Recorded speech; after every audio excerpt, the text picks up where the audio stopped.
Could you go into service in your Marines, why you chose to serve and why you did in college? Sounds like you were enlisted and not ROTC. So first of all, thank you, Danny. First of all, the Marine Corps does not have, well, they didn't in 20 years ago. My understanding is they still don't have an ROTC program. You cannot do Marine Corps ROTC. You can do Army ROTC, you can do Air Force or Navy ROTC, but there is no Marine Corps ROTC.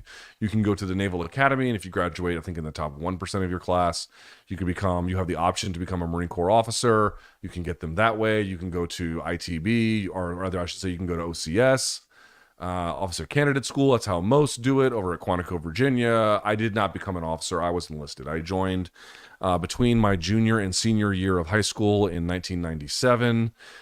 They counted that 1 year while I was in high school. They counted against your inactive ready reserve time. So as I mentioned before, every military contract, again, 20 years ago, was 8 years.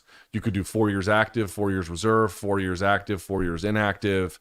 But they've got you basically for 8 years if they want it. And you can do it in various ways. So that I had to do 6 years of reserve to get any college money. So that's what I did. And then I had 2 years spent on the inactive ready reserve, one of which I burned in college. And then the other one I burned at the end, obviously, of my term. I was in the, I think they got converted to a rifle company after I left. Not long after I left, by the way, like right when my eligibility was over, they got converted to a rifle company, but I was with Hotel Battery 314, 4th Mardiv. They are just south of Richmond, Virginia. They fought as a hotel battery. And by the way, a battery is just what they call an artillery unit. That's called a battery.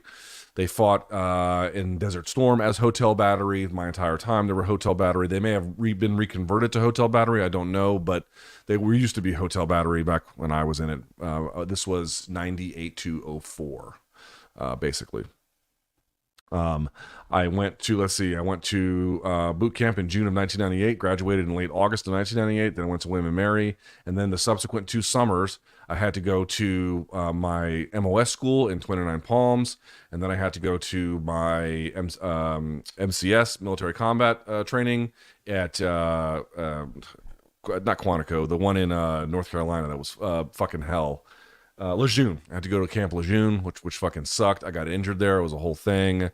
And then I had to do various other forms of summer work where I did a combined arms exercise at 29 Palms, 2 more summers after that. It's called a CAX. I did 2 of those. I was a forward observer. I had done work as a field radio operator. That's what I did. There you go. Why did I want to do it? I wanted to do it. I wanted to see what it was like to do it. I didn't have necessarily like the grandest patriotic motives. I just wanted to see what it was like to do it. I thought it'd be good for me. I think in general it was. Although the world can change quite rapidly under your feet, which it did. But that's it. That's the story. 1, there's 3 of them. 1, what made you choose to enter the military? Thought it'd be good for me. Thought it'd be good for my career to have it on the resume. Thought it'd be good to see what it could do for me. Didn't have any particular patriotic inclinations. In that way. Thought it'd be tough, and I thought it'd be good for me, really, is the short answer. What made you choose to be a Marine over other military branches? I just thought it was... what were the biggest lessons you learned from being a Marine? Well, the Army recruiters were slobs.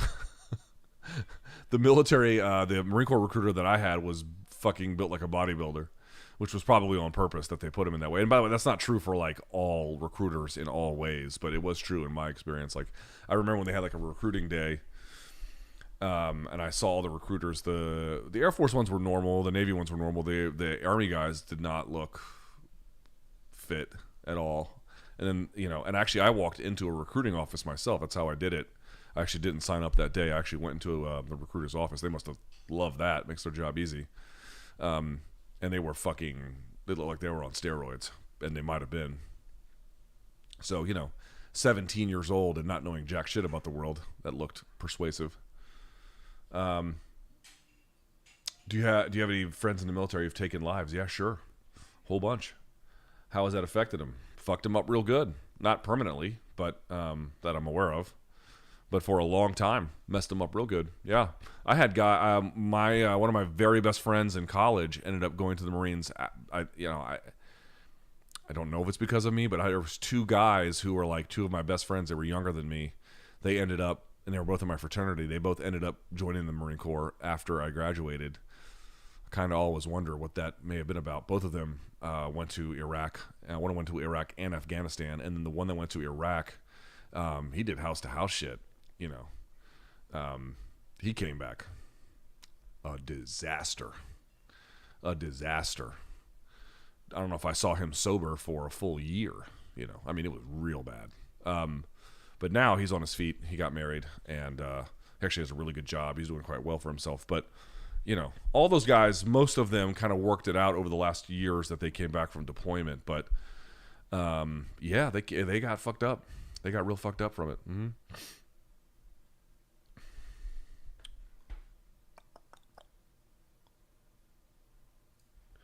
Mm-hmm. Certainly I'm no expert on this. Any good tips for lifting at home on a budget? Yeah. Craigslist, Facebook Marketplace, Black Friday deals. It's still going to be expensive to do like a full build. So if you're really looking to save money and you're looking to like do meaningful work, it's something I'm actually trying now and like really enjoying. Kettlebells, man. Kettlebells, each one is not all that cheap, but you can buy a used set of kettlebells from all kinds of different places. You know, you have to learning how to use a kettlebell is a skill, and I'm trying to learn everything I can with it now. I can do most things single-handed, double-handed, still a little bit of a challenge. Obviously, technique breakdown gets more involved as the kilos go up. But you know, if you had a pair of kettlebells, man, you can do a lot.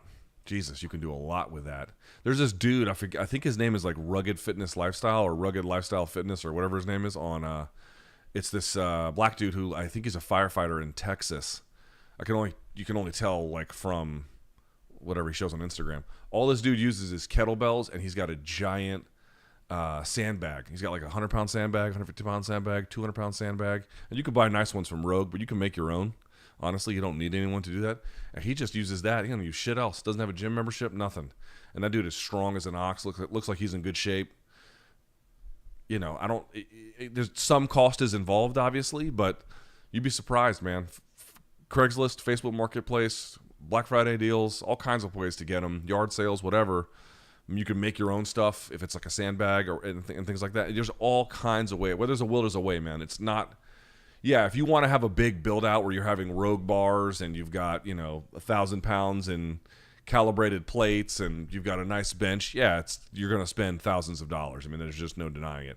But if you want to get strong, if you want to get fit, pick up heavy shit and carry it. Get a couple of kettlebells that are hard but, workable for you and get to work.